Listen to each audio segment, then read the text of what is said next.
সাবরুমের মনু নদীতে বন্যার জলে তলিয়ে গেল বৃদ্ধ মনমোহন ত্রিপুরা। বহু চেষ্টা করেও নিখোঁজ মনমোহন ত্রিপুরার কোনো খোঁজ মেলেনি। এই ঘটনায় চাঞ্চল্য গোটা মহকুমা জুড়ে। বন্যায় বিপর্যস্ত সাবরুম মহকুমার নিম্নাঞ্চল। শুক্রবার রাতে বৃষ্টি না হলেও রাত 2টো অবধি ফেনীর জলস্তর বিপদসীমার ওপর দিয়ে বইতে থাকে।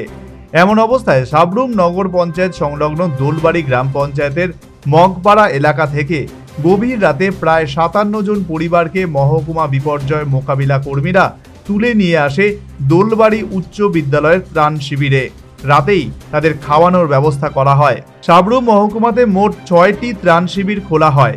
এই 6টি ত্রাণ শিবিরে 99টি পরিবারের মোট 351 জনকে আশ্রয় দেওয়া হয়।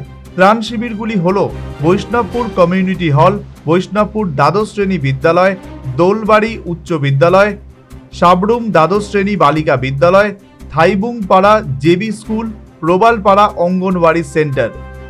বন্যার সর্বশেষ পরিস্থিতি নিয়ে মহকুমা ম্যাজিস্ট্রেট শিবজ্যোতি দত্ত জানান, মহকুমা বিপর্যয় মোকাবিলা দলসহ পুরো টিম গতকাল সারা রাত সক্রিয় ছিল। গভীর রাতে ফেনী নদীর জল বিপদ সীমার ওপর দিয়ে চলার কারণে মগপাড়া থেকে প্রায় 57 পরিবারকে ত্রাণ শিবিরে নিয়ে আসা হয়। গতকাল রাতেই তাদের খাওয়ানোর ব্যবস্থা করানো হয়, কয়েল এবং ক্যান্ডেল দেওয়া হয়। তিনি জানান, আজ সকাল 9টার দিকে ফেনী নদীর জল কমে যাওয়ার কারণে 4টি ত্রাণ শিবির বন্ধ করে দেওয়া হয়। বাকি 2টি ত্রাণ শিবির আগামীকাল বন্ধ করে দেওয়া হবে।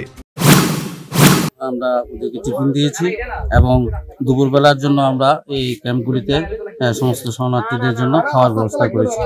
আমরা সর্বদা তৈরি আছি, যদি প্রতিকূল পরিস্থিতি আবারও সৃষ্টি হয় তাহলে আমরা যাতে মানুষকে রেস্কিউ করতে পারি এবং সব মানুষ যাতে আমাদের সেই জন্য আসতে পারে, সমস্ত ধরনের ব্যবস্থা প্রশাসনের পক্ষ থেকে নেওয়া আছে।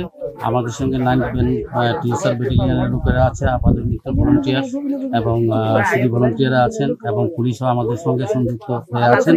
যখন যেখানে প্রয়োজন হচ্ছে ওনারাও আমাদের সঙ্গে কোঅপারেশন করছেন। তোর সঙ্গে আমাদের ফায়ার সার্ভিসের যারা আছেন, ফায়ার পার্সোনালরাও আমাদের সঙ্গে আছেন এবং ওনারা সংগঠিতভাবে আমাদেরকে সাহায্য করছেন। এদিকে আজ সকাল 9টা নাগাদ 65 বছর বয়সী মনমোহন ত্রিপুরা মনুঘাট শ্যামপাড়ার বাসিন্দা বন্যার জলে তলিয়ে যায়। ঘটনার খবর পেয়ে মহকুমা বিপর্যয় মোকাবিলা দল ঘটনাস্থলে ছুটে যায়। বিলোনিয়া থেকে ছুটে আসে জাতীয় বিপর্যয় মোকাবিলা দল। এনডিআরএফ বিপর্যয় মোকাবিলা দলের 4 জন ডুবুরি বহু চেষ্টা করেও নিখোঁজ মনমোহন ত্রিপুরার কোনো খোঁজ পায়নি। সন্ধ্যা নেমে আসায় তারা কাজ বন্ধ করে দেয়। আগামীকাল ফের তল্লাশি অভিযান চলবে। Bureau report, news vanguard.